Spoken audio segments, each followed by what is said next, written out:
Bienvenue à toutes et à tous pour cette deuxième conférence de la journée, qui va avoir une forme assez différente de ce qu'on a vécu ce matin avec Emmanuel Faber. Emmanuel Faber, d'ailleurs, on a parlé ce matin, on a devant nous, pour les 20, 30, 40, sans doute 50 prochaines années au moins, de formidables défis à relever. Pour relever ces défis, il va falloir de l'audace, de l'engagement, de la créativité, sans doute aussi beaucoup d'optimisme. Je ne sais pas s'il y a des solutions magiques pour ça. En tout cas, je vais demander à Laurent si lui a des trucs magiques pour nous aider à relever ces défis, et je vais lui laisser tout de suite la parole. À toi, Laurent. Merci.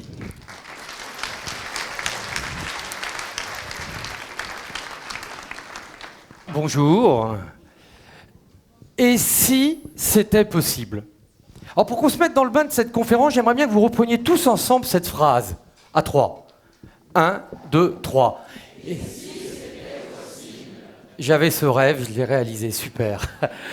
Alors, pour pas que ce soit une simple phrase, une formule, un slogan, nous avons à notre disposition un levier magique qui est l'optimisme. Mais à vrai dire, je suis assez embarrassé parce que je m'aperçois que vous êtes quand même nombreux. J'ai pas prévu de PowerPoint et j'ai pas grand-chose à vous dire. Moi, je voulais juste partager avec vous que l'optimisme est une volonté et le pessimisme, c'est une humeur, un laisser-aller. Voilà, j'ai fini. J'étais vraiment content de... Merci. Merci. Merci. Bon, ce serait, je vous l'accorde, un peu frustrant. D'autant plus que moi, je vais avoir beaucoup de chance. Pendant 1h15, à peu près, je vais avoir le plaisir de faire mon métier de consultant en management, que je fais depuis près d'un quart de siècle. Et je vais l'associer à ma passion, qui est la magie, que je pratique depuis plus d'un demi-siècle. Et l'idée, ça va être de partager des leviers sur l'optimisme, sur l'audace, en m'appuyant sur des tours de magie. Voilà. Alors, je ne vais pas vous prendre la tête avec les définitions. Il n'y en aura qu'une. Elle est maintenant. Et après, on sera sur des leviers beaucoup plus opérationnels. Alors, qu'est-ce que c'est que l'optimisme? Alors, plutôt, ce n'est pas quoi? Ce n'est pas de se dire que la vie sera plus belle demain, que ça ira mieux. Ça, c'est de la naïveté. Pour reprendre des termes de magie, j'ai envie de dire c'est un optimisme d'illusion. Dans la notion d'optimisme et de pessimisme, il y a deux notions fondamentales. La notion de but et la notion de chemin. Ça veut dire quoi? Avoir un optimisme de but, c'est de se dire « nous allons y arriver ». L'optimisme de chemin, ça va être facile. Le pessimisme de but, et nous sommes très forts, nous, en France, sur ça, c'est le fameux « on n'y arrivera pas ». C'est pas possible. Le pessimisme de chemin, c'est de se dire « ça va être compliqué ». Et la bonne posture à avoir aujourd'hui, dans nos environnements en pleine évolution, c'est d'avoir bien sûr un optimisme de but. Nous allons y arriver, mais un pessimisme de chemin. Ah, ça va être compliqué. Oui, nous allons y arriver de mettre des modes de production agricole responsables. Mais ça va être compliqué. Et c'est ce qui va permettre de mettre en place des plans d'action. Donc, optimisme de but, pessimisme de chemin. Alors, moi je viens de l'Ardèche, j'habite en Ardèche et je suis venu avec moi avec une très très bonne nouvelle. Dans cette salle, vous avez tous le choix, dans toute situation de la vie, perso, professionnelle, vous avez le choix d'être optimiste ou d'être pessimiste. C'est un libre choix. Alors, je citerai souvent les scientifiques qui se sont beaucoup intéressés à ce thème. Les scientifiques ont montré que dans l'optimisme et dans le pessimisme, il y a quand même 50% génétique. Merci papa, merci maman. Il y en a qui se disent tout s'explique. Il y a 10% liés à l'environnement. Il y a des environnements plus propice. Mais moi, ce que je trouve extraordinaire, il y a 40% qui dépend que de nous. Ça veut dire quoi? Ça veut dire que dans ce domaine, et c'est pour ça que j'ai amené un dé pour l'imager, les dés ne sont jamais jetés. Sauf que, attendez, c'est quand même une boîte noire. Le nombre de fois où on nous a parlé au cours de nos études de cet optimisme. Comment faire pour aller au bout de ses rêves? Quelle est la différence entre l'optimisme, le courage, la fougue? On ne nous dit rien. C'est une boîte noire. Alors, comme c'est une boîte noire et que les dés ne sont jamais jetés, magie, ça veut dire que nous avons toutes les cartes en main en ce qui concerne l'optimisme. Alors, on se met d'accord parce que je suis dans une école d'ingénieurs. Oui, il y a un truc. On va pas se prendre la tête trop longtemps. Alors, le principe de l'optimisme et du pessimisme, c'est quoi? C'est à l'image de ce jeu de cartes. Là, on voit un jeu de cartes. Dans toute situation de la vie, il y a toujours deux manières de voir les choses. On peut voir un jeu de cartes, mais on peut également en voir deux. Ah. Et le principe, en fin de compte, est-ce que je paye plus d'impôts ou est-ce que je gagne mieux ma vie? Non, il faut que je la retravaille, celle-ci, elle n'est pas bonne. Elle n'est pas top. Plus sérieusement, est-ce que l'intelligence artificielle, ce changement, c'est une menace ou est-ce que c'est une opportunité? Est-ce que ce que je viens de vivre là, c'est un échec ou est-ce que c'est une expérience? Est-ce que je viens de perdre dans mon équipe projet un des meilleurs collaborateurs ou est-ce que c'est l'opportunité d'avoir du sang neuf? Est-ce que il ou elle à la maison me fait des reproches ou il ou elle continue à s'intéresser à moi? Bon, celle-ci aussi, elle est peut-être limite. Bon, il faut que je retravaille la première et la dernière. Alors, juste pour que vous puissiez voir. Alors, on va voir. J'ai un jeu, pour imager ça, j'ai un jeu, on va le mettre devant la caméra. Le but n'est pas de repérer une carte. J'ai un jeu de 52 cartes à dos rouge. Le principe de l'optimisme, c'est ça. On va prendre une carte, le 9 de cœur. On va dire qu'il symbolise l'optimisme. Et je vais enlever les pessimistes chroniques. Ceux qui n'ont aucune chance d'aller jusqu'au bout de leurs rêves. Vous savez, les démotivateurs professionnels. Alors, on va dire, c'est le roi de cœur. Alors déjà, on pouvait voir le jeu à dos rouge, mais on peut le voir aussi à dos bleu. Mais surtout, et c'est ça qui est extraordinaire, dans cette salle, dès que nous allons faire preuve d'optimisme, nous allons développer chez nous et dans tout notre environnement l'enthousiasme, la créativité, la solidarité, et ça nous permettra d'aller au bout de nos rêves, parce que la très très bonne nouvelle, c'est que l'optimisme est totalement contagieux.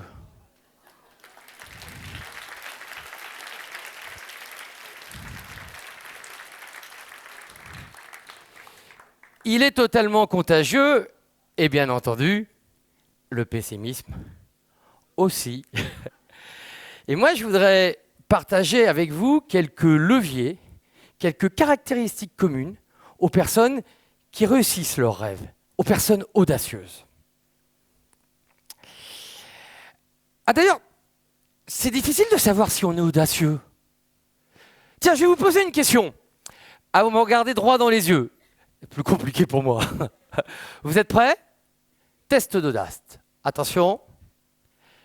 Quelle est votre première fois? Non, attendez, je parle de tout sujet, je vois des personnes qui disent « Ouh là là, ça remonte, je ne me serais pas permis, on ne se connaît pas assez. » Non, quelle est votre première fois? Je pose ma question autrement. Quelle est la dernière fois que vous avez fait quelque chose pour la première fois? Il y en a qui suivent, super. Les personnes audacieuses refusent le copier-coller. Elles multiplient les premières fois. Deuxième chose qui alimente quelqu'un d'audacieux, en permanence, il a cette réflexion. Et si on faisait autrement? Même quand ça marche. Et si on faisait évoluer l'organisation? Et si on changeait nos pratiques commerciales? Et si on modifiait la procédure? Multiplier les premières fois et faire autrement, c'est le moteur, j'imagine, de plein de personnes dans cette salle qui ont l'envie de créer des startups. C'est le mode de fonctionnement. Entre parenthèses, il y a plusieurs générations dans la salle. Je ne vois pas pourquoi ce serait le privilège des gens des startups. Alors je dis je ne vois pas pourquoi, sauf qu'en France, on a plein de qualités. Mais nous ne pouvons pas dire que nous sommes le peuple le plus audacieux. On a d'autres vertus, pas celle-ci. Regardez, avant de prendre une décision, avant de se lancer sur un projet, regardez ce qu'on fait. Opportunité, risque, plan B, j'y vais pas. Il y a même des grilles d'analyse de risque. Alors c'est intéressant, nous on raisonne prendre un risque, il faut savoir que cette phrase n'existe pas en anglais. Alors si on peut la traduire, mais la phrase des anglo-saxons, c'est « take a chance ». C'est-à-dire que nous, on raisonne prendre un risque, eux raisonnent prendre leur chance. Ouais. Et souvent, par exemple, quand on est dans une école, on fait un projet, on a le rêve de créer son entreprise, et puis on hésite quelquefois à y aller parce que on rêve de la solution globale parfaite. Or, pour avancer dans la vie, il faut raisonner en solution partielle et être dans l'amélioration continue. Alors, pour illustrer ça, je vous ai amené un pulse. Alors, le cadre, il va symboliser le cadre, le niveau d'exigence qu'il faut sur votre marché, sur votre environnement. Et pour être dans le cadre, pour être dans la plaque, c'est un peu comme un pulse, on a un certain nombre de pièces qu'il faut assembler. Sauf qu'on ne donne pas le pulse clé en main. Donc, je vais le défaire et on va le construire avec des exemples. Je vous confie le cadre. Ça dure 1h15, donc vous pouvez le poser. Et je vais prendre des exemples de personnes. Hop, ici.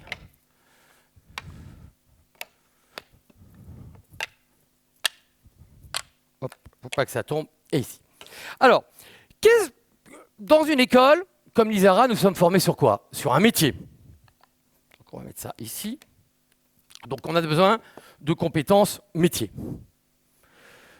Ensuite, de plus en plus, nous travaillons sur des compétences relationnelles. Ceux qui ont pu faire le parcours ont vu que l'orientation de l'école allait vers un enseignement collaboratif. On développe la notion de travailler en réseau, en collaboratif. Donc, hop, on va mettre celle-ci. Des compétences relationnelles. On finit par les acquérir. Ensuite, on nous demande de développer le sens de la réaction, de notre adaptation. Je vous en reparlerai tout à l'heure, ce qu'on appelle l'agilité, car les choses vont beaucoup plus vite aujourd'hui qu'il y a quelques années. Donc on apprend ça. Hop, on va faire ici. On y arrive.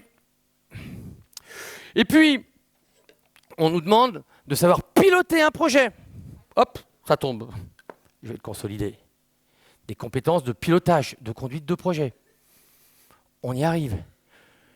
Depuis maintenant au moins une dizaine d'années, peut-être plus, il faut totalement revoir notre manière de fonctionner et intégrer le digital dans tout métier. On y arrive.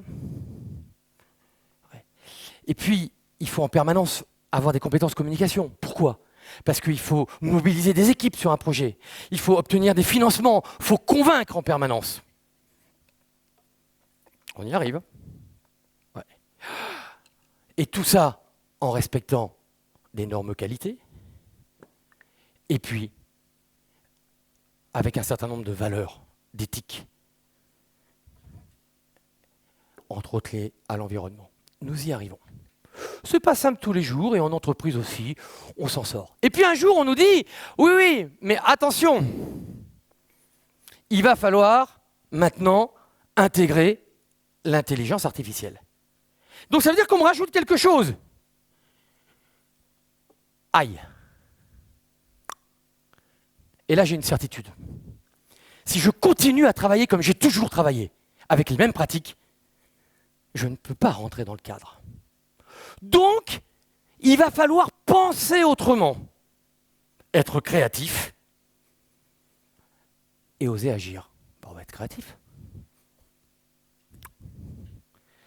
Si par exemple je fais ça,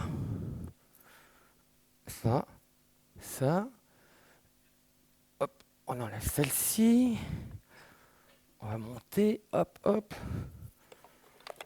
hop, hop, hop.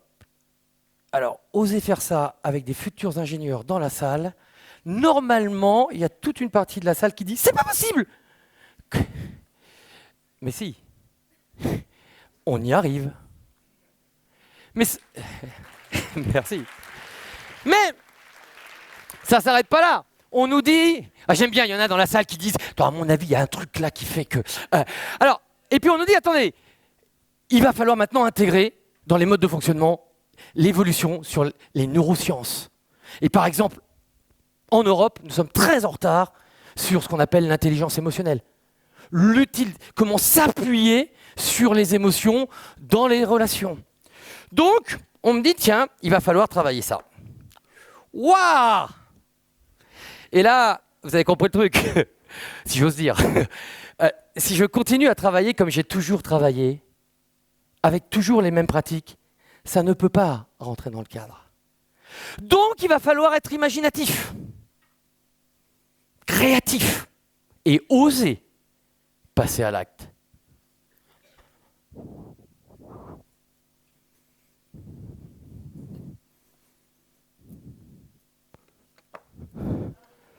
Alors, oui, il est en bois. Parce que là, c'est la question quand même. C'est la question. Je vous rappelle que le titre de la conférence, c'est si et si c'est possible. On peut y arriver.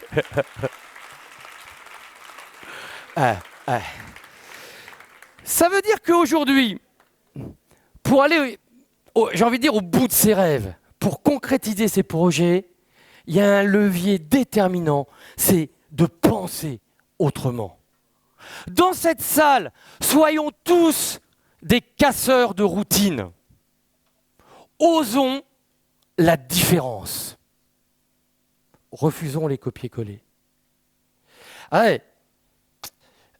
Penser autrement, c'est pas simplement faire évoluer des choses.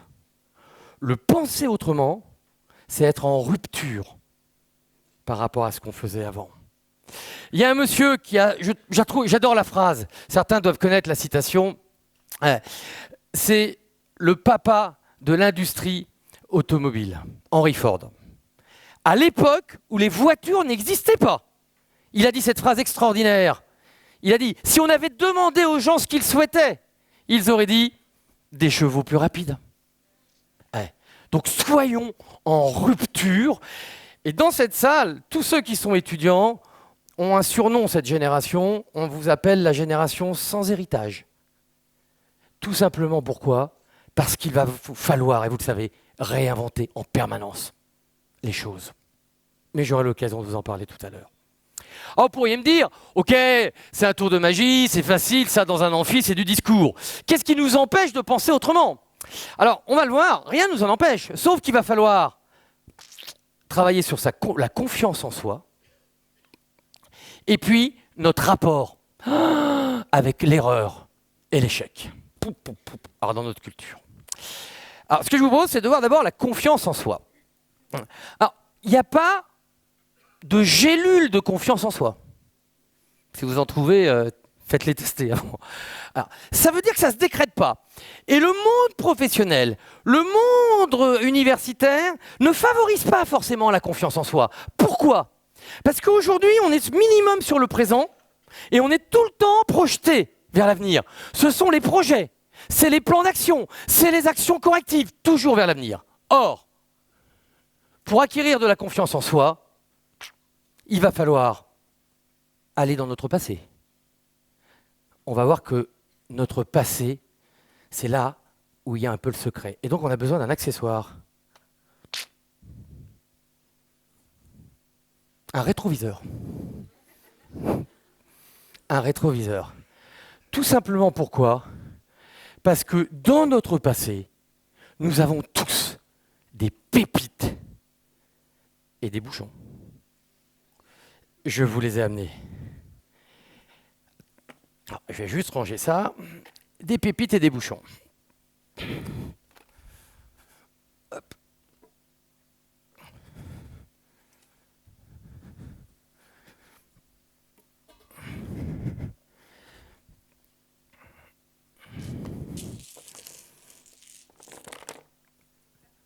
Alors juste, les bouchons sont vrais.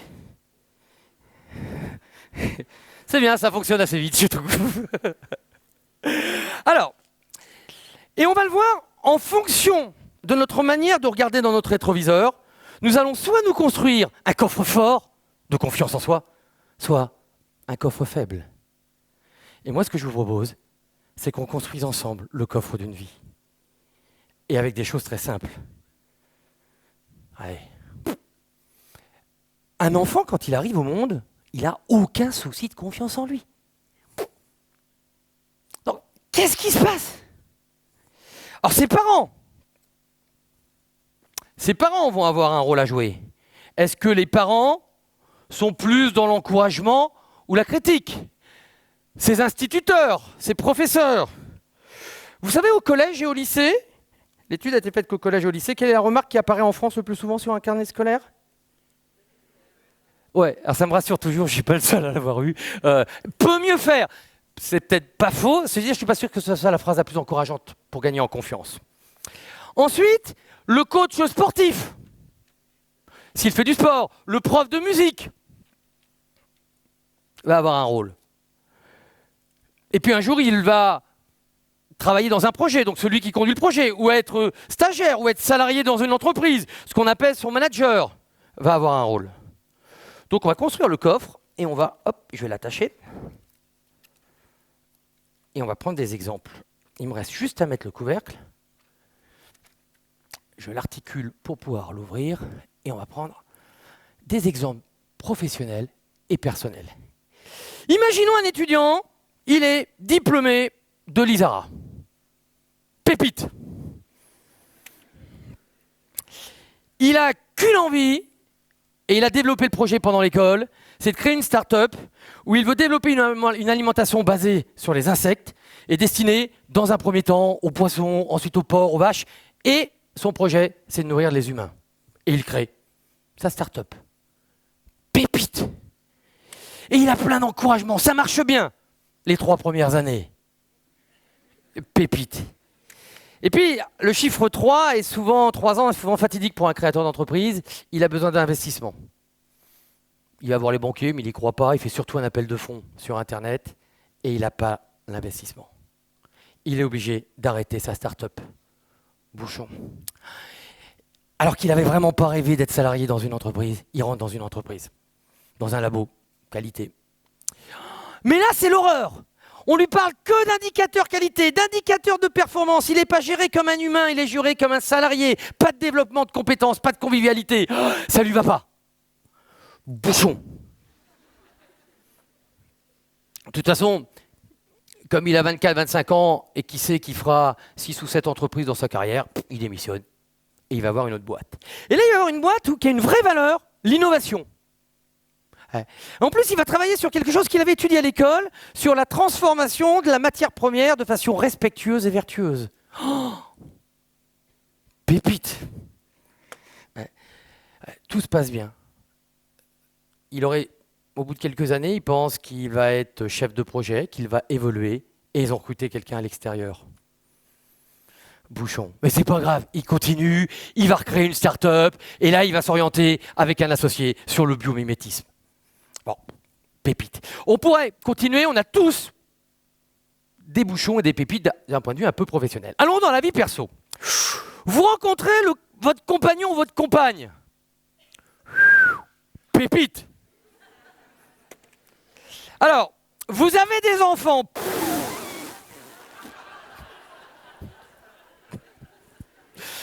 Alors attendez, je suis sur l'optimisme, donc je ne peux pas être trop dévidé.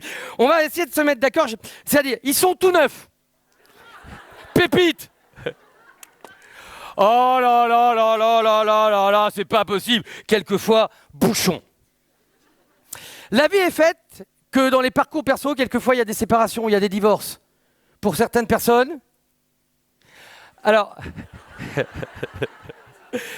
j'ai prévu 5 minutes de témoignage. Oui, alors pour certaines personnes, j'ai entendu effectivement pépite. Pour d'autres, ils sont dévastés. Bouchons. C'est-à-dire que dans notre vie, on a tous des pépites et des bouchons. Jusque-là, rien de particulier. Alors, je vais fermer tout doucement le coffre d'une vie. Sauf que, lorsqu'on veut développer de l'énergie positive, pour avoir confiance dans les projets que l'on veut mener, quand on va regarder dans notre rétroviseur, dans la culture optimiste, il y a une particularité. Il y a une particularité, c'est que quand on regarde dans notre passé,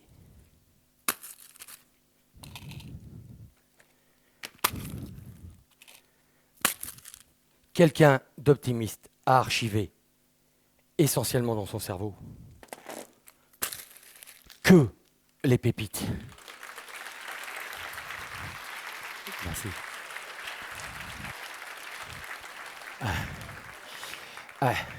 Alors,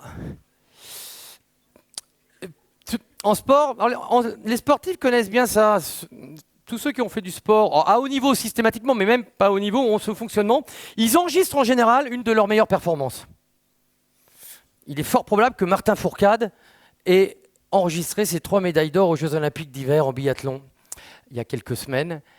Et lorsqu'il aura besoin, alors le geste est ambigu, mais quand il a besoin d'énergie positive. Non, ambigu, Martin Fourcade, attendez, pas parler de cycliste. Bon, j'aurais pas dû. Qu'est-ce qu'il fait? Il regarde les compétitions qu'il a réalisées. Moi, je vais vous faire un témoignage. J'ai un outil de travail qui est un iPad, et vous seriez très surpris. J'ai un fichier pépite. Qu'est-ce que c'est que ce truc? Tout simplement, il m'est arrivé quelquefois, après une intervention comme celle-ci, que quelqu'un m'envoie un email plutôt sympa. Alors sur le moment, ça m'a fait plaisir, bien sûr, mais qu'est-ce que j'ai fait? Je l'ai archivé dans mon fichier pépite. Et quand j'ai besoin de me donner de l'enthousiasme, de l'énergie positive, je relis.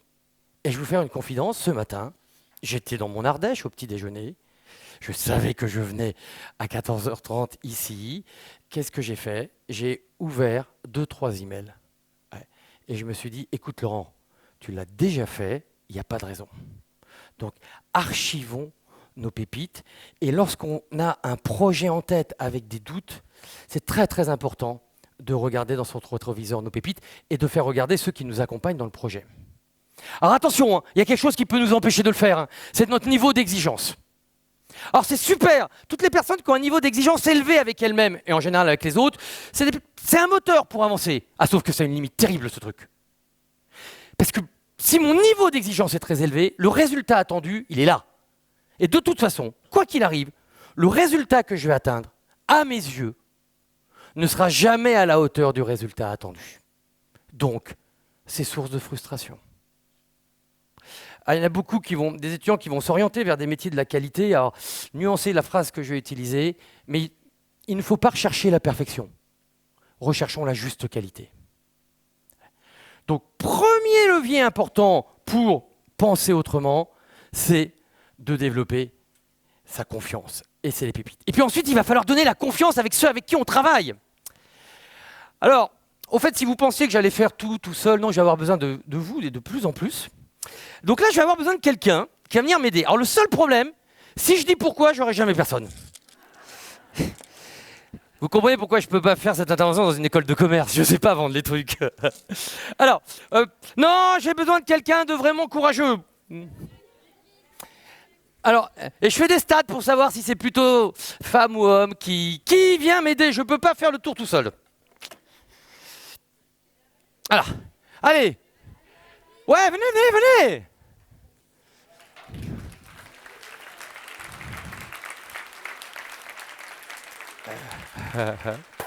Et quelle énergie. Quel est votre prénom? Oh, quelle mémoire. Oh, c'est nul, mais je l'aime bien celle-là. Simon, allez, assieds-toi. Alors, Simon, est-ce que tu connais le Bonto? Non? Est-ce que dans la salle, il y en a qui connaissent le jeu du Bonto? Ouais, alors, pour ceux qui ne connaissent pas le Bonto, alors, à l'origine, c'est un tour de magie. Malheureusement, c'est devenu dans les grandes villes une arnaque. Le tour est suivant. Il y a 3 cartes, 2 rois et un as. On mélange et il faut retrouver l'as. C'est le Bonto. Alors, on va faire un Bonto, mais j'ai trouvé que ce n'était pas très audacieux.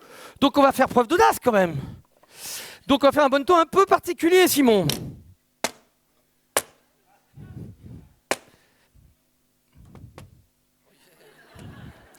Alors, Simon, l'exercice va être le suivant. Alors, pour là-bas, vous suivez sur les écrans. Voilà. Et alors là, Simon se retourne. Tous ses copains qui l'ont poussé à venir. Alors, Simon, est-ce que vous pouvez, bien, parce que tout le monde ne voit pas, malheureusement, on ne voit pas à travers les gobelets. On voit rien, Simon. Voilà. Alors, l'exercice va être tout simple, Simon. Je vais mélanger tout doucement devant toi. Tu dois simplement du doigt repérer là où il y a le clou. Non, non, on tape pas. On tape pas. On montre. OK? Alors, Simon, on va le faire plusieurs fois. Nous allons bien sûr faire le tour ensemble. Est-ce que tu penses qu'il va réussir? Oui? Attendez. C'est très très important ce qu'il vient de dire. Lorsqu'on a un projet en tête, lorsque nous avons un rêve, lorsque nous avons un objectif, si sur la ligne de départ, nous pensons que nous allons réussir, ou si nous pensons que nous allons échouer, dans les 2 cas, on a raison. 4 pages d'ici la fin de la conférence sur ce sujet. Je vous la refais. C'est parce que, tout simplement, le cerveau contribue à créer la réalité. Donc, c'est pour ça que c'est très important d'avoir un optimisme de but. Nous pensons que nous allons réussir. J'ai rien touché. On ne se connaît pas, Simon. Est-ce que tu as confiance en moi?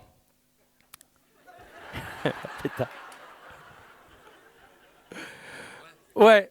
Alors, ouais, j'ai bien l'hésitation. Alors, en plus, tu as fait une réponse typique en France. En France, quand on a quelqu'un dans un groupe projet, lorsqu'en entreprise, on travaille avec un nouveau, on entend souvent cette phrase « il doit gagner ma confiance ». Vous travaillez avec des Néerlandais, vous travaillez avec des Allemands, ils ne connaissent pas, ils ont confiance. Après, il faut que ce soit étayé. Donc, on va dire que tu as confiance en moi et tu penses que ça va réussir. Alors, et la dernière question que j'aurais dû te poser avant même de t'accepter, c'est est-ce que tu es intuitif? Moyen? Ouais, on va dire que oui, je sais pas. Bon, allez, on y va, Simon. C'est parti. Tu quittes pas des yeux le clou.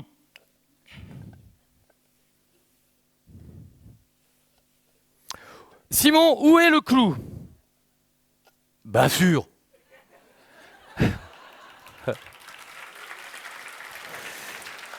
Ah, attendez. Vous croyez quand même pas qu'on m'a fait venir pour les 50 ans de l'Isara pour un truc aussi basique? Donc, Simon, tu vas te retourner. Ah, vous verrez. Non. Tu te retournes. Allez, vas-y. Alors, Simon, sans toucher, tu me désignes un gobelet où tu penses qu'il n'y a pas le clou. Celui-ci. Aucune hésitation, Simon. Alors moi, Simon, je fais partie des gens qui accordent leur confiance même quand ils ne connaissent pas. Attends, et moi alors? Attends. Je rêve. Alors, bravo. Bravo. Bravo pour cette intuition. Ah, je vais m'attarder sur le bravo, pardon. Lorsque nous sommes dans un projet, lorsque nous sommes dans une création d'entreprise, souvent on dit dans les manuels de management qu'il faut féliciter quand il y a un bon résultat. Non. Pour développer l'énergie positive, il ne faut pas être dans la félicitation, il faut être dans l'encouragement. Ah, la différence est énorme. La félicitation, c'est une fois la performance faite. L'encouragement, c'est pendant le match. Ouais. Et quelquefois, je le vois sur des créateurs d'entreprises, des fois, ils perdent courage, ils se parlent mal. On entend souvent cette phrase « je n'y arriverai jamais ». Alors, dès que quelqu'un utilise cette phrase, il faut la modifier et dire « tu n'y arrives pas encore ». Mais pas jamais. Pour l'instant, et puis en plus, tu y arriveras bientôt, toi, Simon, c'est bien. Alors, Simon, on continue, je mélange, de toute façon, tu sais pas où c'est. Allez, vas-y, toujours pareil, fais confiance à ton intuition. Il n'y a pas le coup là. Ok, tu veux changer? L'arnaque, là. L'arnaque. Simon, ce soir, ce que vous faites-le pas pendant la conférence, mais faites-le ce soir, vous allez sur YouTube et vous regardez Tour de magie du clou raté. Sérieux. Non mais attendez, vous allez voir un magicien et surtout une spectatrice qui s'empale. Je sais pas pourquoi je raconte ce truc, mais allez voir, c'est impressionnant. Simon, alors ensuite, pour développer la confiance chez quelqu'un, si tu crées un projet, c'est important de lui faire confiance. De lui déléguer des choses, même s'il ne sait pas faire. Alors, Simon, alors, attends. Alors, j'ai promis aux personnes qui organisent cet 50e anniversaire de réduire le risque d'accident. Alors, j'ai pris un engagement de sécuriser le tour à 50%. Tu es droitier ou tu es gaucher? T'es droitier, tu donnes ta main gauche. tu peux y aller. Ouais, vas-y. Vas-y. Waouh!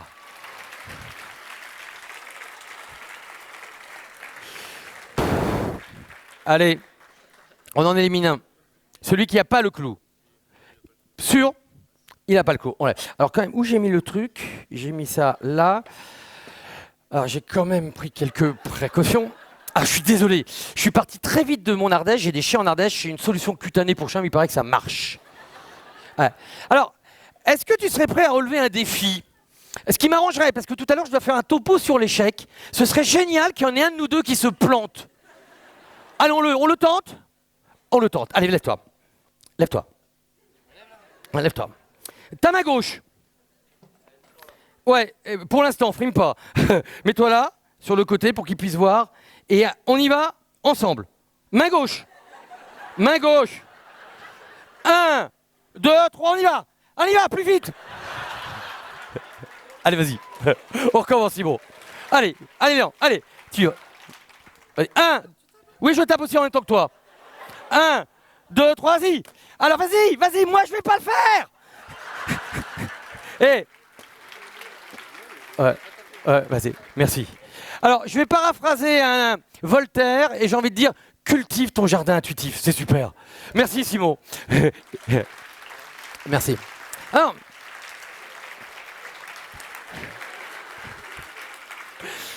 et regarde la vidéo ce soir, tu verras. C'est vrai, c'est atroce. Alors, Simon, moi je ne te connaissais pas, mais sur ce que j'ai vu, j'ai envie de dire que l'intuition est quand même un point fort. Tu étais un peu hésitant, en tout cas sur cette expérience. Je vais m'attarder sur cette notion de point fort. Souvent, peu importe que ce soit en entreprise, dans un groupe de travail, dans un projet, on a tendance à évaluer les personnes. On met 2 colonnes, on dit qu'un individu il a des points forts. Puis on ne veut pas dire point faible. Donc on a toute une rhétorique. Point de progrès, point d'amélioration. Pour pas froisser son orgueil, point de vigilance. Ok. Allez, sauf que dans la culture optimiste, ça ne fonctionne pas comme ça. Et c'est très important quand on veut s'entourer d'une équipe. Il faut considérer qu'un individu, il a des points forts. Ok. Il a des points d'effort. Et il a des points faibles. Et ne nous faisons aucune illusion. Le point faible d'un individu ne deviendra jamais son point fort. Je n'ai jamais vu quelqu'un réussir sur une lacune. Le risque, si je suis le chef de projet, si je suis la personne qui manage, c'est que je cristallise sur le point faible de la personne. Prenons un exemple. Imaginez, vous avez dans votre équipe, dans votre groupe de travail, quelqu'un qui a un point fort, un relationnel hors norme. Sens de l'adaptation, il s'entend avec toutes les personnalités. Point d'effort, quand il défend des projets, c'est pas toujours bien chiffré. Pas toujours suffisamment factuel. Point faible. Oh, quel bordel dans ses échanges, dans ses entretiens. Il fait des allers-retours, c'est pas le roi de la structure. La golden boulette, de ma part, ce serait de vouloir travailler la structure. j'ai tout intérêt à faire comme les coachs sportifs, à renforcer le point fort de la personne. Parce qu'en plus, c'est plus facile, et puis ça développe la confiance. Gommer les points d'effort, je ne dis pas qu'il faut abandonner les points faibles, mais attention. Aujourd'hui, pour réussir les aventures professionnelles, capitalisons sur les points forts des personnes. Pour ceux qui sont déjà en entreprise, c'est en train de révolutionner les organisations. Pendant longtemps, on faisait ce qu'on appelle un référentiel de compétences. Pour un poste, il fallait cocher que les personnes rentrent dans les cases. Aujourd'hui, on se dit, appuyons-nous sur les talents des personnes. Et puis, dans ce chapitre, s'il n'y avait qu'une seule chose à retenir, c'est dès ce soir, soyez tous des adeptes de Losada. Alors, Losada, il a une particularité. Bon, il est psychologue et il fait des statistiques, et il est chilien.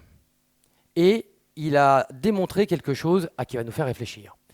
Il a démontré l'impact d'une bonne nouvelle et l'impact d'une mauvaise nouvelle chez un individu.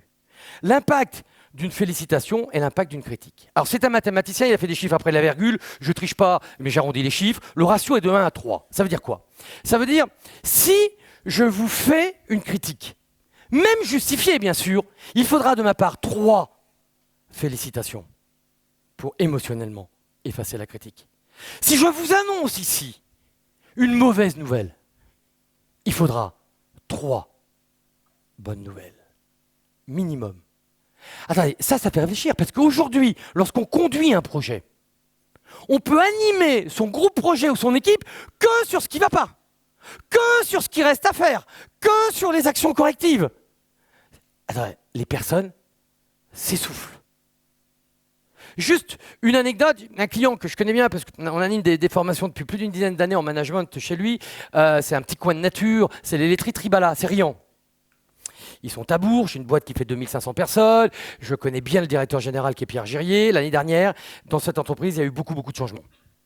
Et on animait des formations management, et je dis un jour à Pierre Girier, je dis, écoute Pierre, je trouve que tes équipes, elles n'en peuvent plus, elles tirent la langue. Il me dit, je sais.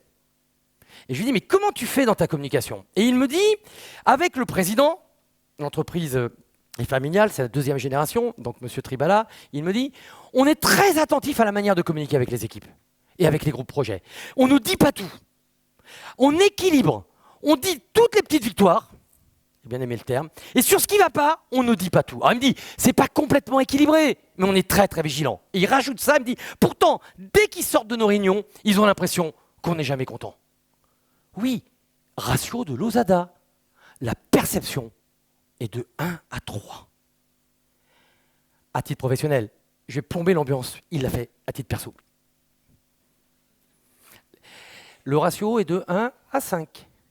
C'est-à-dire qu'à la maison, avec les enfants ou les personnes avec lesquelles on vit, à chaque fois qu'il y a un reproche, il faudra minimum 5 compliments pour effacer. Dans la salle, il y en a qui disent « mais c'est toute ma vie qui défile ». Ouais. Donc, alors, pour développer la confiance dans son groupe projet, dans son équipe, c'est être dans l'encouragement, c'est de faire confiance aux personnes même quand ils ne savent pas encore faire, de capitaliser sur leurs points forts et attention, d'équilibrer, de ne pas animer sans arrêt sur ce qui reste à faire. Oh, vous pourriez me dire, ouais, bah, c'est pas sorcier.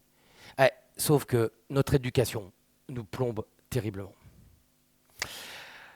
Dans cette salle, en tout cas en Europe, nous avons tous été éduqués à travers 5 piliers. On n'appelle pas ça des piliers, on appelle ça des drivers. Et ils peuvent nous plomber. Et il y en a un qui nous plombe. C'est soit parfait. C'est-à-dire que dans notre culture, nous ne nous accordons pas le droit à l'imperfection. L'erreur, alors j'en parle même pas. L'échec. Ouais. Alors c'est très intéressant, différence avec la culture anglo-saxonne. En France, un étudiant crée une start-up, il plante la start-up. Aux États-Unis, il crée une start-up, il la plante. L'Américain va la mettre dans son CV en gros, qu'il a planté. En France, il dit qu'il a pris une année sabbatique. On n'a pas la même culture. Alors, c'est très facile de ne pas faire d'erreur. On ne fait rien. Alors, c'est même pas la peine d'imaginer d'avoir des rêves et des projets. Hein. Il y a beaucoup d'innovations qui sont des erreurs. Hein. L'autre jour, j'étais chez Bonduel, je ne le savais pas. Ils m'ont dit, Laurent, le petit pois carotte, c'est une erreur. Bon, la tarte tatin, vous le savez bien. Le post-it est une erreur extraordinaire. Si Christophe Colomb s'était pas sérieusement planté sur ses calculs, c'est pas lui qui aurait découvert l'Amérique. Alors, je vais donner l'opportunité à quelqu'un de vivre une première fois avec moi. C'est la deuxième partie qui fout tout en l'air. Alors non, je voudrais quelqu'un qui n'a jamais fait de magie. Et là, d'un seul coup, tout le monde se dit « Oh si, moi j'en ai un peu fait. Il y a longtemps, mais non, je suis pas tout. C'est pas vraiment une première fois. » Alors, quelqu'un qui n'a jamais fait de magie et donc devant pas loin de 500 personnes, il va avoir l'occasion de faire une première fois. Alors, hop. Ah, qui vient ? Alors, oui, venez. Et le tour dangereux est passé. Hein.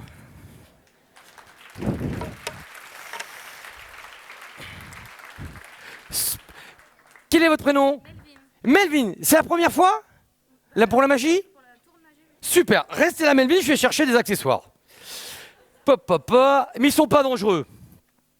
Alors, on va quand même faire un petit test, Melvin, pour savoir si on est connectés tous les deux. Mettez-vous là. Vous êtes prête ? Dans votre tête, sans rien dire, vous allez imaginer un jeu de 52 cartes. Il y a des piques, des trèfles, des cœurs, des carreaux. D'accord ? Il y a des cartes à points et des figures. Vous l'avez ? À 3, vous prenez une carte, sans rien dire, une seule. 1, 2, 3. Vous en avez une dans votre tête ? Ok. Moi, j'ai une carte ici, hein, Melville. Une seule. Vous pouvez nous dire la carte à laquelle vous avez pensé. Allez-y. 3 de trèfle. On est bien d'accord. On ne se connaît pas. On ne s'est jamais vu. Je ne suis pas venu vous voir avant. Eh bien, j'aurais dû.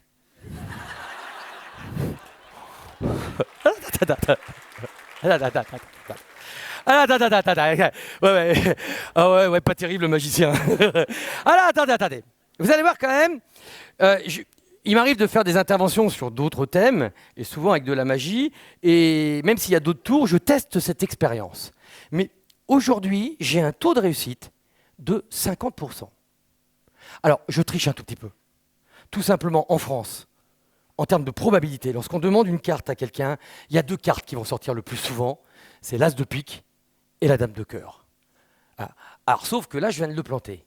Alors pourquoi je tente ? Parce que j'ai enlevé définitivement quelque chose de mon vocabulaire. Et tous ceux dans cette salle qui ont des rêves, des projets, faites comme moi. Je ne raisonne pas droit à l'erreur.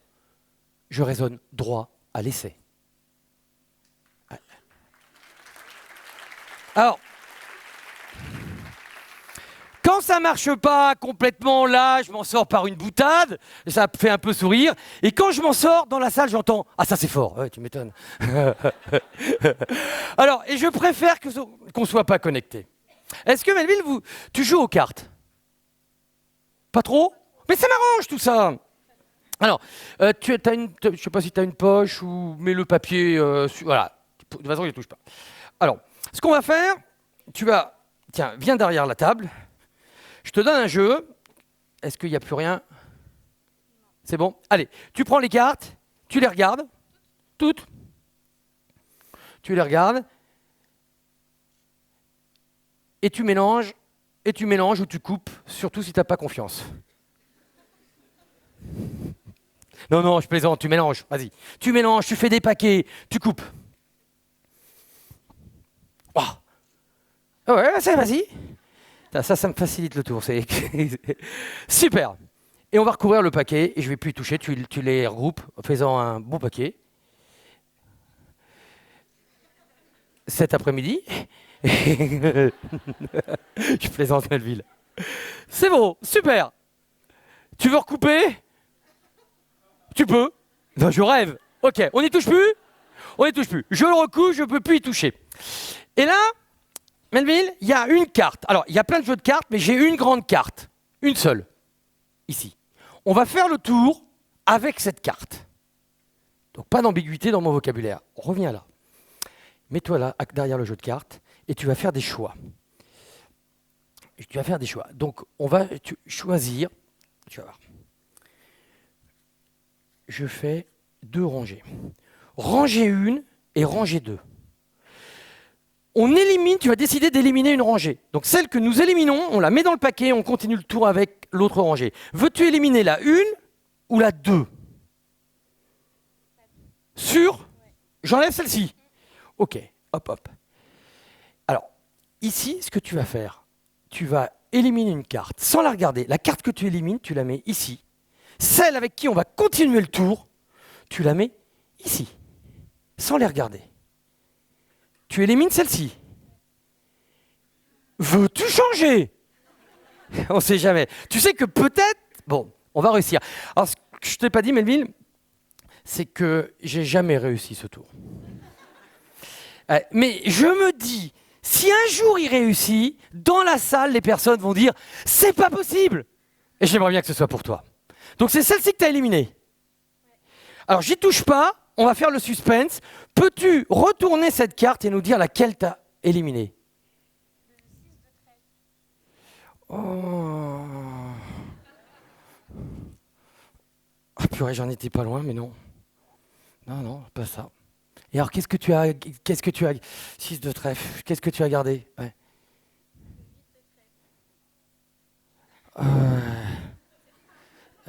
Et pourtant, regardez, j'ai fait jouer la magie, j'avais même prévu, non, c'est la dame de cœur de nouveau. Ouais. Je suis désolé, Melville, ça n'a pas réussi. Alors, elle y est pour rien. Vas-y, retourne à ta place. Elle n'a pas réussi. Et alors, et je me dis, il y a 15 jours, je l'ai fait dans une conférence et je ne l'ai pas réussi non plus. Alors pourquoi? Parce que j'ai une culture particulière par rapport à l'échec. Et je voudrais la partager avec vous. Souvent, il y a des personnes qui considèrent d'un côté qu'il y a la réussite et de l'autre, il y a l'échec. La vie ne fonctionne pas comme ça. Le contraire de la réussite, c'est pas ça. C'est pas l'échec. Le contraire de la réussite, c'est l'abandon. Le contraire de la réussite, c'est pas l'échec, c'est l'abandon. Je sais, je suis désolé Melville, mais je sais que je vais le réussir un jour. Oui, parce que je sais pourquoi je l'ai encore raté. Et dans ces cas-là, l'échec devient une expérience. Moi, c'est un sujet qui m'intéresse. Il y a beaucoup me disent, regardez, si aujourd'hui il y a de l'éclairage, c'est grâce à Edison. Edison, il a fait éclater 1800 ampoules avant qu'il y en ait une qui fonctionne. Disney, l'histoire de Disney est extraordinaire. Il avait déjà les bandes dessinées, enfin les dessins animés, et il décide un jour de faire un projet de parc d'attractions. Il présente son projet à 80 banques. Les 80 banques lui disent que ça ne tient pas la route. Certains banquiers lui ont même dit qu'il n'était pas suffisamment créatif. C'est la 81e qui fonctionne.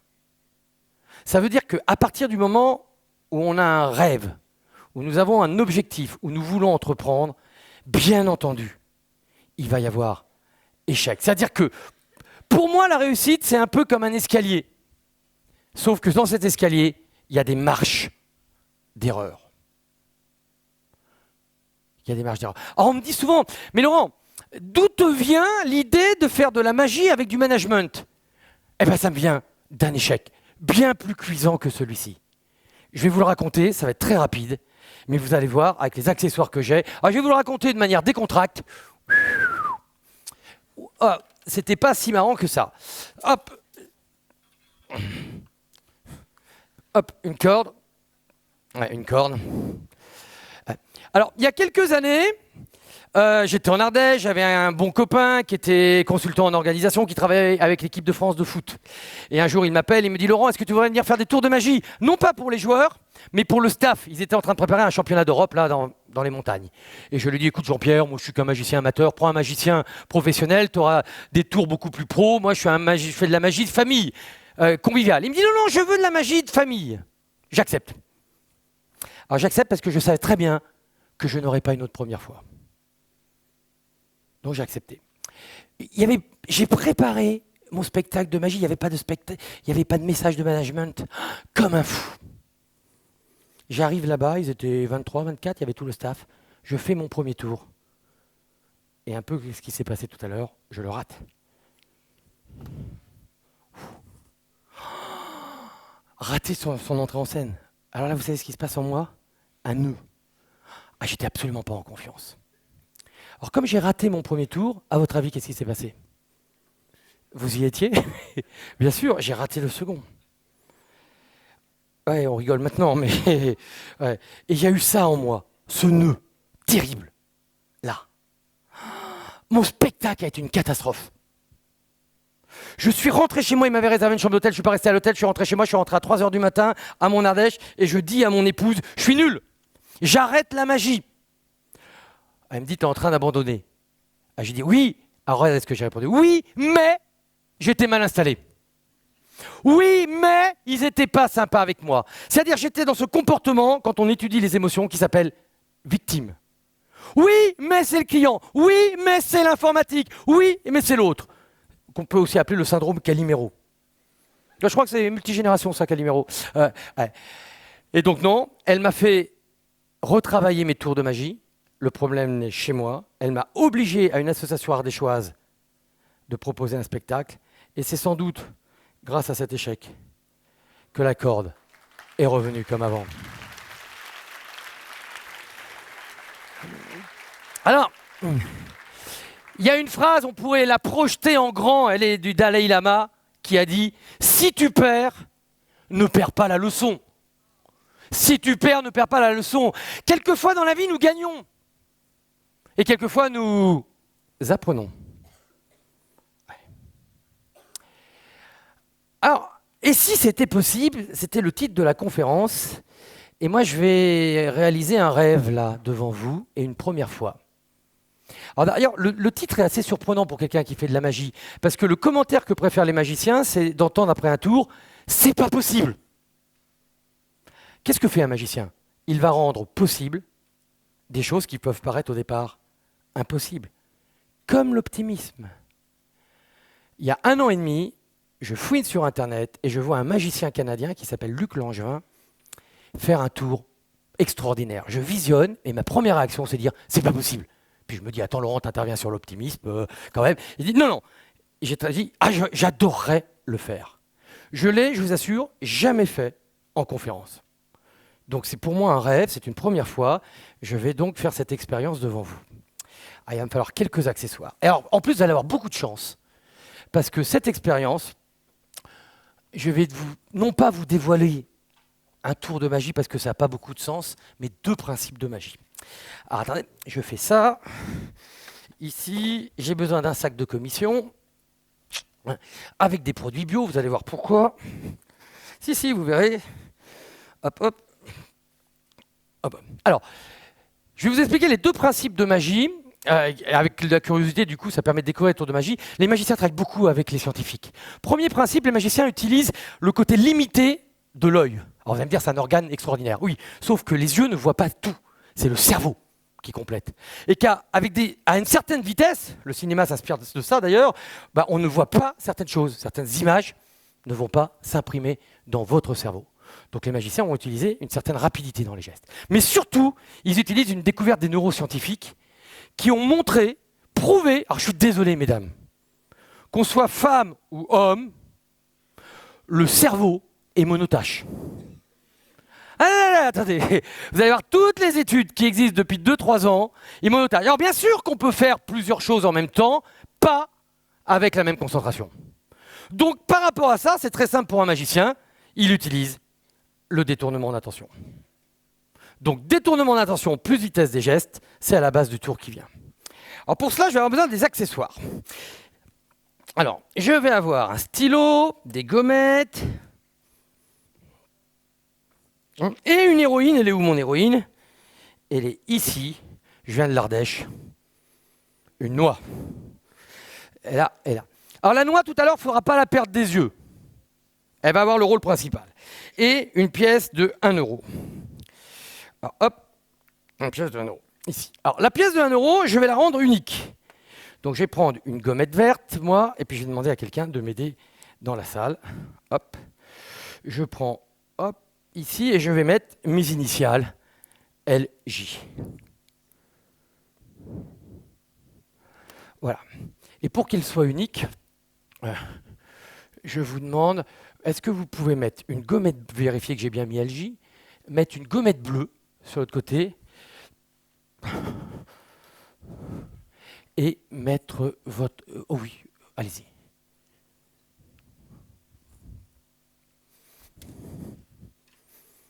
C'est bon? Elle est unique. Alors regardez bien. Elle va illustrer aujourd'hui qu'est-ce qui se passe dans les environnements, dans les entreprises. Pendant longtemps dans les entreprises, le changement était quelque chose de ponctuel. On le voyait venir, on pouvait le suivre. Donc regardez, levez la main si vous arrivez à suivre des yeux la pièce.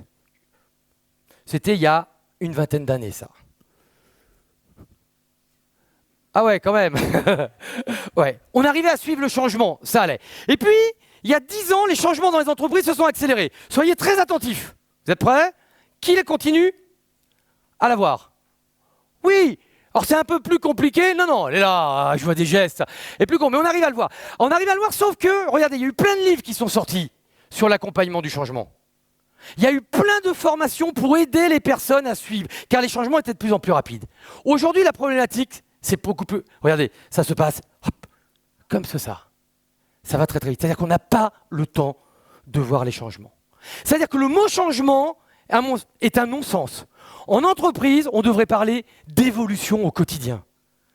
Mais on n'est même pas sur des évolutions. Aujourd'hui, on est tout simplement sur des transformations. La noix, je vous avais demandé de la surveiller.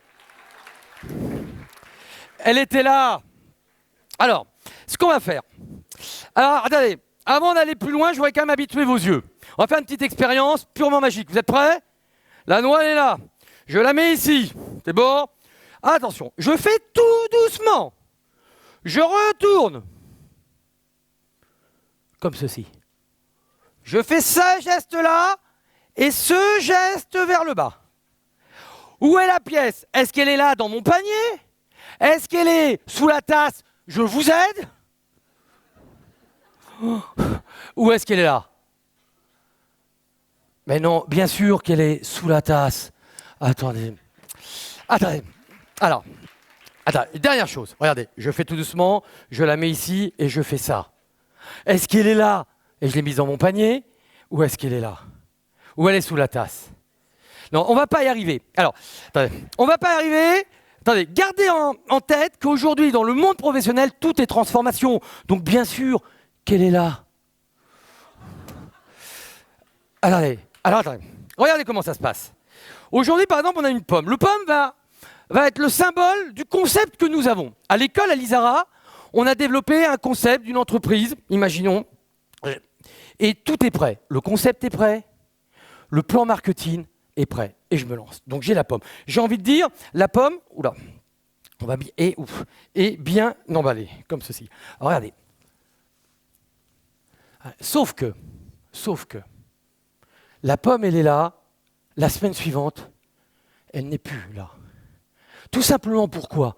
Parce qu'aujourd'hui, les évolutions, les transformations sont en permanence. C'est pour ça, et je sais que c'est un terme cher à l'ISARA, il faut développer ce qu'on appelle l'agilité. Avant, on faisait des budgets sur un an, on faisait une vision sur plusieurs années. Aujourd'hui, les choses changent à toute allure. Il faut réagir très rapidement et on est dans de la transformation. Alors, la question est quand même, attendez, on va essayer de suivre tout le monde. On va essayer de reprendre, parce que là, la question qui se pose, bon, la pomme, elle a disparu, mais où est la noix? Non, mais où est la noix? Pensez autrement. Sous le verre? Non. Non. Alors, soyez imaginatifs. Osez. Dans le citron? Attendez. Et si c'était possible? Dans le citron? Je vais chercher un couteau. Regardez.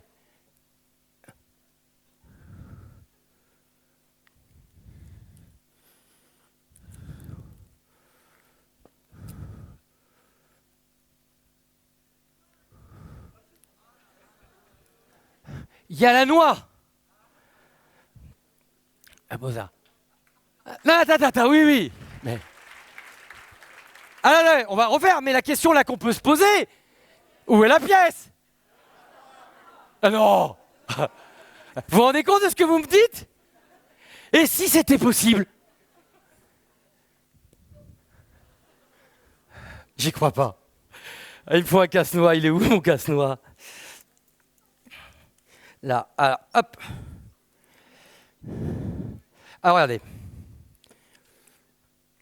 Je vais faire tout doucement. On est prêt?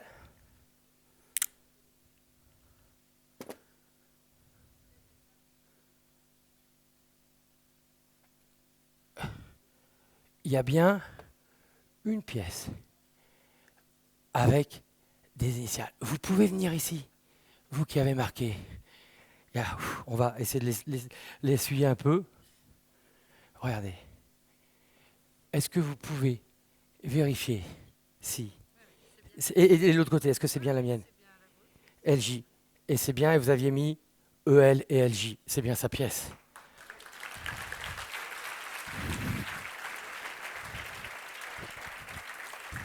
Comme quoi, il faut chercher du possible jusque dans l'impossible. Ouais. Et tout ce qu'on a vu jusqu'à présent, le fait de penser autrement, de faire preuve d'audace, d'intégrer le droit à l'erreur et l'échec, sont des outils qui nous aident à réaliser nos rêves. Alors, vous pourriez vous dire, ouais, mais ça reste que du discours, donc on arrive proche de la fin, mais je voulais que vous ayez tous la preuve dans cette salle que vous pouviez être des magiciens de l'optimisme. Et donc, on va faire un tour avec 20 et 25 personnes. Donc, il y a 20 et 25 personnes qui vont venir ici. Et là, vous allez voir, j'ai des jeux de cartes qui ont une particularité, ils ont un élastique. Alors, ce que vous faites, vous venez prendre un jeu de cartes et vous gardez l'élastique sur le jeu et vous vous alignez là et on va faire un tour tous ensemble. J'ai besoin de 20-25 personnes. Allez, venez. Je sais pas. Ouais. Et vous prenez un jeu et vous alignez. 20-25. Prenez un jeu de cartes et tiens, allez, vous alignez là-bas et vous gardez l'élastique. Mettez-vous là. Pardon. Allez, ça doit être bon. Oh là là, je ne dois pas avoir assez de jeux de cartes. Si. Allez, mettez-vous là en ligne de façon à me voir. C'est bon? Il y en a encore? Il en reste 2. C'est bon? Allez, c'est bon. Allez. C'est prêt? Alors attention. Il faut que vous puissiez me voir. C'est bon? Vous avez déjà fait disparaître le jeu de cartes. Allez. Alors, attention. Dans un instant, pas tout de suite, les droitiers vont mettre le jeu face en bas dans la main gauche. Les gauchers le mettront dans la main droite. Il y a des gars, c'est pas gagné ce truc. Je vous rappelle que la main gauche est là où le pouce est à droite. Purée, Attention. Vous êtes prêts? Attends, vous enlevez délicatement l'élastique que vous mettez par terre. Et vous mettez, moi je suis droitier, donc je mets jeu face en bas dans la main gauche. On va faire une répétition d'abord. Vous êtes prêts? La main qui est libre, vous faites une fourche. Vous prenez un tiers du jeu. Ceux qui sont de culture financière, je ne suis pas à une carte près. Vous retournez le jeu. Vous mettez à l'envers et vous les descendez donc à l'envers sur le jeu. Ouais. Ça ferait désordre d'être éliminé sur cette première manip. C'est bon. Attention. Attention. Plus dur. La fourche. Cette fois-ci, vous prenez 2 tiers du jeu que vous soulevez droit. Ah. C'est bon? Que vous retournez et vous les descendez comme ça sur le jeu. Super. Et là, vous n'avez pas le même nombre de cartes, mais vous avez un certain nombre de cartes qui sont face en haut. Toutes les cartes qui sont face en haut, vous les mettez dans une main. Toutes les cartes face en haut. Elles sont toutes regroupées forcément sur le dessus. C'est prêt? Attention, manip sensible. Les cartes qui sont face en haut, vous les mettez face en bas, en dessous. En dessous. En dessous. Ouais, voilà. Bien joué. Je vais voir de ce côté. Là-bas, ça me décourage. C'est pas vrai, c'est pas vrai. Et là, vous prenez la carte du dessus. Et vous la montrez à tout le monde.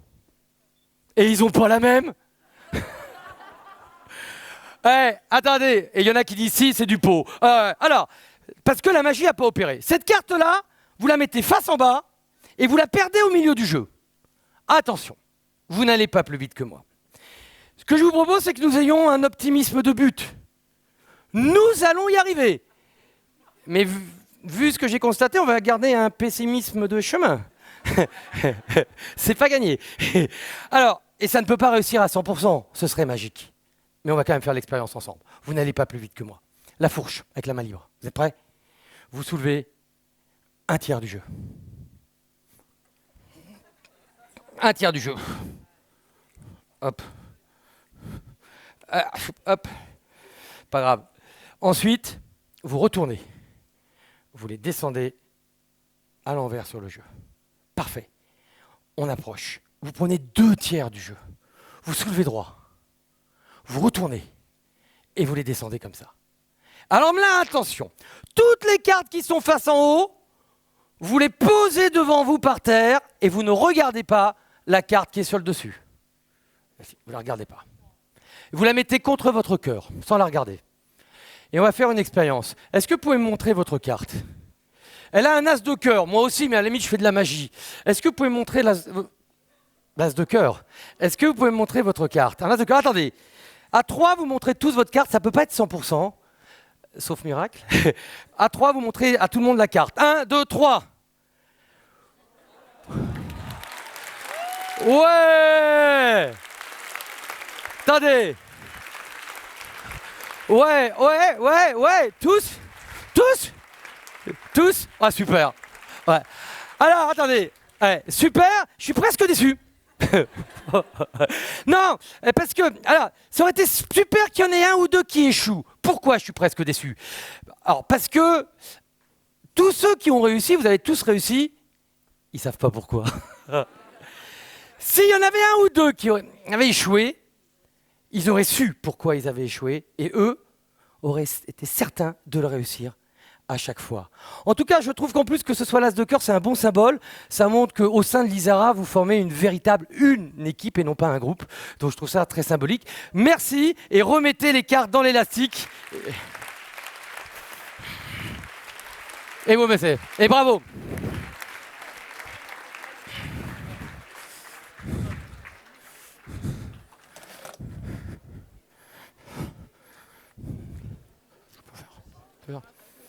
Allez.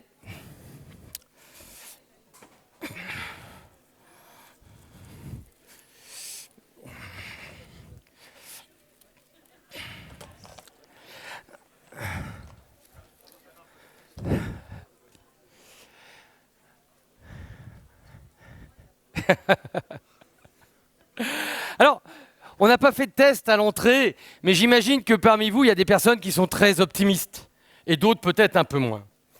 Mais attention, même les plus optimistes d'entre nous, nous avons un risque de pollution. Et l'un de mes derniers messages, ça va être de surveillons le vocabulaire que nous utilisons. Et je voudrais vous raconter l'histoire d'un enfant de 10 ans qui a plein de rêves dans sa tête. Dans sa famille, on dit qu'il papillonne. Pour ça, je vous ai amené un papillon. Un jour, il rentre de l'école et il dit « Papa, maman, l'école, c'est pas mon truc.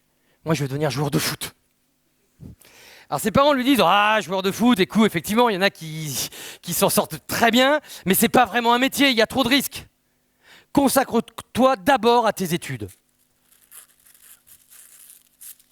Rêve déchiré. Il n'a pas de frère, il n'a pas de sœur. Un jour, il rentre, il dit « Papa, maman, est-ce qu'on pourrait avoir un chien ?»« Un chien ? Mais ça met des poils partout. Nous sommes en appartement, quand il pleut, qui va le sortir? Et on en fera quoi pendant les vacances? » Je suis sûr que ça rappelle des souvenirs. Rêve déchiré. Pour ses 15 ans, ses parents lui offrent un spectacle de cirque. Et là, l'adolescent, il a des étoiles dans les yeux. Et il dit « Papa, maman, c'est ça que je veux faire. » Et ses parents ont cette phrase extraordinaire, « Arrête de rêver !» Aïe, aïe, aïe, aïe, aïe, aïe, aïe. Rêve déchiré. Et il rajoute, pour faire du cirque, il faut être né dans la famille du cirque. Alors ce garçon, il va devenir adulte. Alors dans une entreprise, vous le repérez très facilement. Alors pourquoi? Voilà. Parce que à chaque fois qu'il y a une réunion et qu'on propose quelque chose de nouveau, sa première phrase, c'est « C'est pas possible !» On n'y arrivera jamais. Et quand il est vraiment en pleine forme, vous l'entendez dire « C'était mieux avant ». Ouais. Si vous pouvez le suivre tous les jours, il a un tic. Quand il quitte quelqu'un dans la journée, il lui dit systématiquement « Bon courage ». Attendez, mais écoutez le nombre de personnes dans la vie, en France, qui disent « Bon courage ». Ouais. Alors, sauf qu'il va comprendre qu'il est devenu un pessimiste chronique. Et il va découvrir un monsieur qui s'appelle Martin Seligman. Martin Seligman, c'est le premier, c'est un Américain, à avoir codé l'optimisme. Il illustre parfaitement le penser autrement. Attendez, c'est récent, c'est dans les années 80. Il a remarqué qu'on étudiait beaucoup les gens qui allaient mal. Et lui, il s'est dit, si j'étudiais les gens qui vont bien. Et il a codé l'optimisme. Il va découvrir Barbara Fredrickson. Il va s'abonner en France, faites-le si ce n'est pas le cas, à la Ligue de l'optimisme. Vous tapez sur Internet, vous aurez une newsletter toutes les 3 semaines. Ouais. Et il va comprendre quelque chose. Il va comprendre que si nous ne sommes pas responsables de notre héritage, nous sommes responsables de ce que nous en faisons. Et il va lutter en permanence contre ces 2 dragons, le dragon du pessimisme. Et il est où?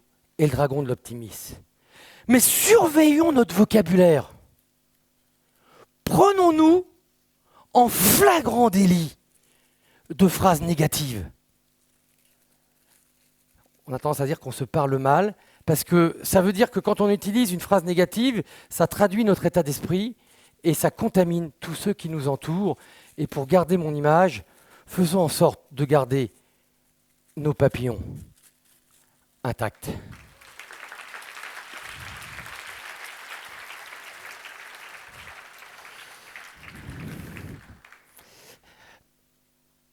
Cette fable, je l'adore, elle est d'un grand-père avec son petit-fils. Et il va lui faire une leçon de vie, un matin. Et le grand-père dit à Paul, tu vois le matin, quand t'es grognon, on ne peut pas te dire bonjour à peine. Tu maussades, tu parles pas, c'est le dragon du pessimisme qui a gagné en toi. Et quand tu es en pleine forme, souriant, jovial, c'est le dragon de l'optimisme. Alors Paul, il est très vif, il dit, oui papy, c'est facile, je vais en tuer un. Et là, Paul il dit, non, ces 2 dragons sont toujours en toi. Ils seront toujours en nous. Alors, papy, ça veut dire qu'on ne peut rien faire? J'ai pas dit ça. Alors le gamin, il est astucieux, il dit, quel est le plus costaud des 2? Les 2 sont tout aussi costauds. Bon. Quel est le plus rapide? Les 2 sont aussi rapides. Oh. Quel est le plus intelligent? Les 2 ont la même intelligence. Papy. S'ils sont aussi vifs, aussi intelligents, aussi forts, je les ai toute ma vie, je ne pourrais rien faire. Non, j'ai pas dit ça. Celui qui va gagner en toi, mais celui qui va gagner en nous, c'est celui avec lequel on va passer le plus de temps. C'est celui que l'on va apprivoiser et que nous allons nourrir au quotidien. Car la très très bonne nouvelle, nous pouvons nourrir notre audace, nos rêves au quotidien, au même titre que les sportifs ont des entraînements physiques, on peut avoir un entraînement psychique, mental. Parce qu'il y a une certitude. Si nous ne contrôlons pas ce cerveau, c'est ce cerveau qui nous contrôle. Et notre cerveau, il a une capacité hors norme à ruminer les choses négatives. Alors, il y a plein de pistes, je vous en donne juste une, parce qu'il y en a qui le font, je suis sûr, même tous les soirs, faites cette expérience. Mais tous les soirs. Si vous avez qui ont des enfants, faites-les enfants, mais faites-le pour vous. Tous les soirs, même quand la journée a été pourrie, j'ai envie de dire surtout si elle a été pourrie, vous ressortez 3 émotions positives de votre journée. 3 émotions positives. Et vous allez voir, nous entraînons notre cerveau. Surprenons-nous en flagrant délit de nous parler avec des phrases négatives et corrigeons. Tout à l'heure, je vous ai dit, dès qu'on se dit qu'on n'y arrivera jamais, traduisons ça, j'y arriverai bientôt ou j'y arrive pas encore. Alors, et je vais conclure mon intervention, vous pourriez me dire, ouais, enfin tout ça c'est du discours de consultant quand même. Dans le milieu professionnel, l'optimisme, l'audace, le rêve, on est là quand même pour la performance. Alors je voudrais juste vous dévoiler 3 études scientifiques. Alors les scientifiques ont fait ça sur plusieurs années, sur des milliers de personnes. Alors première expérience, dans une salle, ils n'avaient pas 500 personnes, il y avait 50 personnes, ils leur font passer un test de QI. Et ils faussent le résultat. Mais les gens ne le savent pas. Donc imaginez, vous ici, vous avez un super QI. Il dit imaginez. Vous ici, moyen, toujours sur imaginer. Et ensuite, alors vous avez la pêche, vous moins la pêche, et on vous demande de faire un certain nombre de calculs sur des tableaux Excel, des calculs tout simples. Vous avez 8 minutes pour le faire. Quand le calcul est bon, il y a un petit clignotant vert. Et ils ont regardé sur des milliers et des milliers de personnes. Extraordinaire. Les personnes qui ont été mises dans un état d'esprit positif ont fait en moyenne 130 lignes de calcul. Celles qui ont été mises dans un état d'esprit négatif ont fait en moyenne 80 lignes. Première conclusion, l'optimisme, l'audace a un lien direct sur la performance. Deuxième expérience, pareil, je vous passe un film à qui vous plombe. Ah, ça vous plombe. Vous, ça vous met une patate. Et ensuite, on vous dit que dans un bureau, vous allez avoir un entretien, les autres sont occupés. Ce que vous ne savez pas, c'est que vous êtes dans le couloir, vous allez être face à quelqu'un qui va vous laisser tomber ses dossiers devant vous. Et il y a une caméra cachée. Extraordinaire. Sur des milliers de personnes, hein, les personnes qui avaient été mises dans un état d'esprit positif, 9 personnes sur 10 ont aidé. Les personnes qui ont été mises dans un état d'esprit moins positif, 4 sur 10. Deuxième impact, sur la solidarité. Troisième expérience, ils l'ont faite avec des adultes, des enfants, je vous donne celle des enfants, c'est pareil, toujours la même mécanique, ils créent des états d'esprit positifs et des états d'esprit moins positifs, ils leur demandent de dessiner un paysage de vacances. Les enfants qui ont été mis dans un état d'esprit pas très positif, il y a une plage, il y a une mouette, il y a un voilier, il y a un peu de soleil. Oh, c'est d'une banalité. Tous les dessins les plus originaux, nés des groupes, qui ont été mis dans un état d'esprit positif. Ça veut dire que l'optimisme, l'audace, c'est pour ça que c'est un levier qui permet de réaliser nos projets, de réaliser nos rêves. Ça a un impact sur la performance, ça a un impact sur la solidarité, ça a un impact sur la créativité. Et ce n'est pas mon propos cet après-midi, ça a un impact sur la durée de vie. Il y a des études depuis 1945 qui le montrent. Alors, en conclusion, j'ai quand même relativisé. Il n'y a pas de baguette magique. Ah. Par contre, on a vu quelques leviers. Le fait de penser systématiquement autrement, de refuser le copier-coller, de capitaliser sur nos pépites, d'accepter l'erreur, l'échec, ça fait partie du parcours, de surveiller notre vocabulaire, de pas jamais croire, mais faire très attention aux personnes qui nous disent que ce n'est pas possible. Ce sont des choses qui nous permettent de développer une énergie positive. Moi, j'aime bien le mot optimisme, parce que, alors Carrefour l'a fait bien avant, il y avait une campagne de pub là-dessus, mais il y a la notion d'optimiser.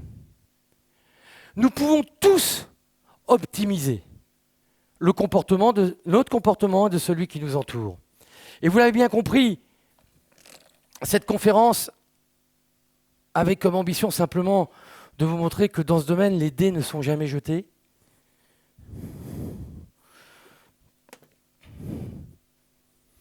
Si besoin d'ouvrir une boîte noire, parce que ce n'est pas un thème qui est très souvent abordé. Mais vous n'avez pas déjà vu ce tour? J'ai l'impression. Et comme les dés ne sont jamais jetés,